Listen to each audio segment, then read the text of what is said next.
Hello, hello, and back again with the Horus deck this time. This deck hasn't actually got an extra deck because I wanted to really keep the focus based on Horus himself, and I don't know, I didn't want to focus too much on say fusions or extra deck stuff. So this deck actually doesn't have an extra deck, but it is really obviously about negation. So let's just get straight in there. Obviously, I've got two Horus to Black Flame Dragons level 8, 3 Horus to Black Flame Dragon level 6s, and 3 Horus to Black Flame Dragon level 4s, all in Ultimate. I'm very happy with it. It's a bit of a pride of mine that I've collected all of these in Ultimate. I know some of them aren't first edition, but I'm not. My level 4s aren't first edition. My level 3s, I don't think they all are. Yes, they are. My level 6s even are all first edition though.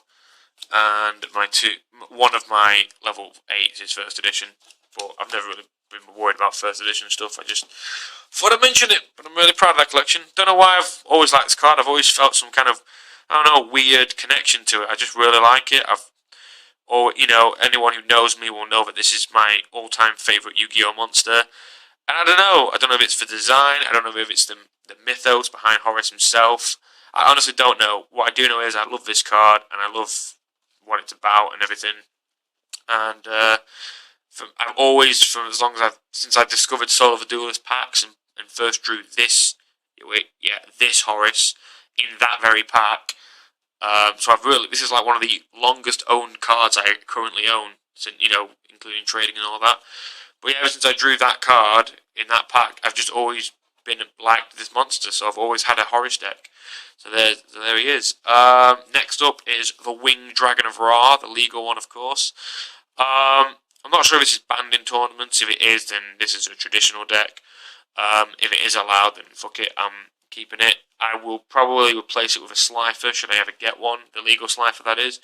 I do actually have one in the mail. A fan of mine in America is actually said he's sending me one because they actually got one, the alternate art one. So hopefully, when that comes, I'll either swap it out or just add it straight in and give it a very Egyptian themed deck. Maybe have Sacred Sacred Phoenix in there as well. But we'll just see what happens with that. But yeah, Horus, Winged Dragon of Ra anyway, because it's an Egyptian god, and Horus has his Egyptian, and I always felt that Horus and Ra have always had like similarities in their looks. If you look very carefully, they've got the whole metallic bird thing going on, but Horus obviously is also an Egyptian god in a sense.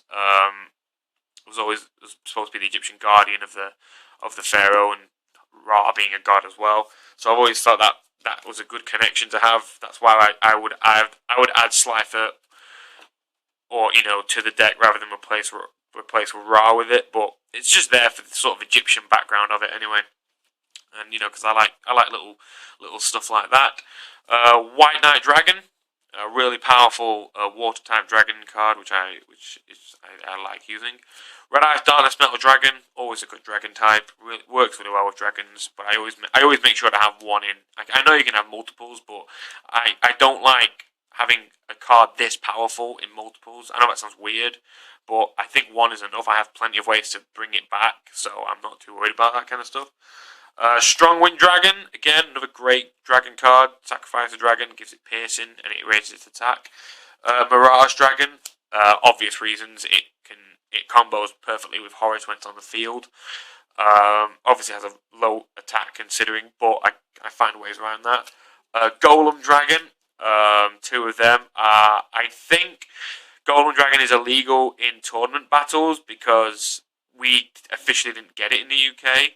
So I don't enter tournaments anyway, so it doesn't really bother me. I'm not sure if it's actually banned, but I've heard of stuff because it's a Shonen Jump. We're not allowed to use them in tournaments, but fuck that, because I don't play them. Blizzard Dragon, again, another good water dragon.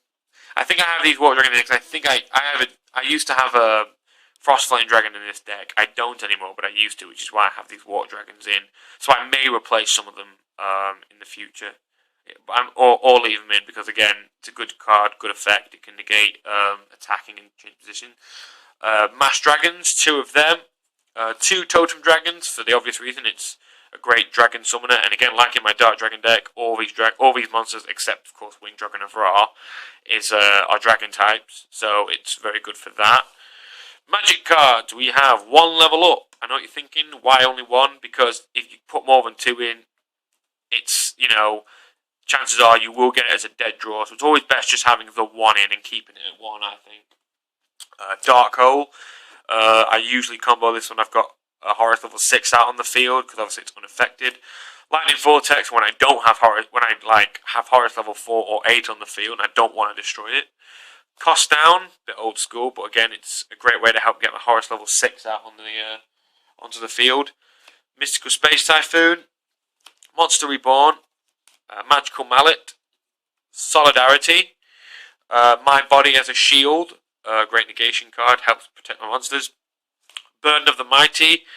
As you can probably tell, a lot of this deck is powering up and protecting. So I've got Burden of the Mighty and Solidarity, and it's basically to support Horace's effect of it levels up when it destroys a monster by battle. So the best way to do that is to either lower the attack of your opponent's monster, or raise the attack of your own. Swords of Revealing Light, great store card, again, just to help me pick up the right cards when I need them. Shrink, a very good card to use with the Horaces, because let's say your opponent attacks, you flip that bastard up, their monster gets destroyed, and then you can level up your monster on their turn, so that's always great. That's all the magic cards. Finally, the traps, again, Destruction Jammer, as I explained before, a great trap card, my favourite trap card. I've got 3 in this deck.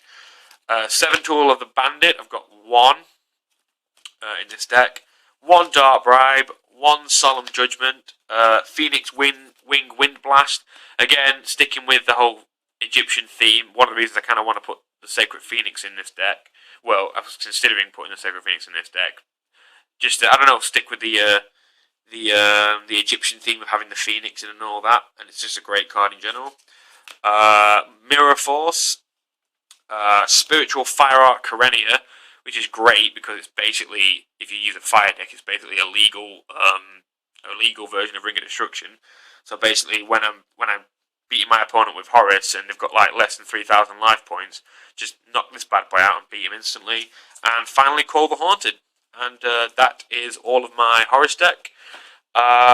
Still holds up pretty well, I think. It rarely lets me down. Obviously, it suffers from bad draws, but that can be said about any deck, really. No deck has a perfect draw. But yeah, still probably my favourite deck. It has actually beaten my Dark Dragon deck. That's weird that they've both got Token Dragon on top. But it has beaten my Dark Dragon deck on several occasions, and it's just one of my favourite dragons and one of my favourite decks. So there you go.